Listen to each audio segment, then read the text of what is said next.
Mən işləyən vaxtı pulumuzu alırdıq, əməyimizi. Burada işləyirdik, fəhlərə işləyirdik. Burada mənim özüm pres istəyirdim.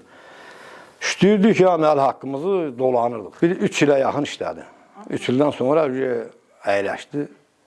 Pandemiya düşdü, nəyə düşdü, onu dəqiq bilmirəm. Şəhətdən valla gətirirlər, elə vaxt olur 10 ton gəlirdi, elə vaxt olur 6 ton gəlirdi. Gəlişinə baxırdım, dəqiq bilmirəm, indi nə qədər olurdu. Amma gündə bir 10 tona yaxın yığırdıq. İndi bura bağlanandan bəri, bəli, onu Xalq Gücü dağda məcbur arxacını yiyəsi təmizlədir, yandırtdırır, satacaq yeri yoxdur, alıcı yoxdur.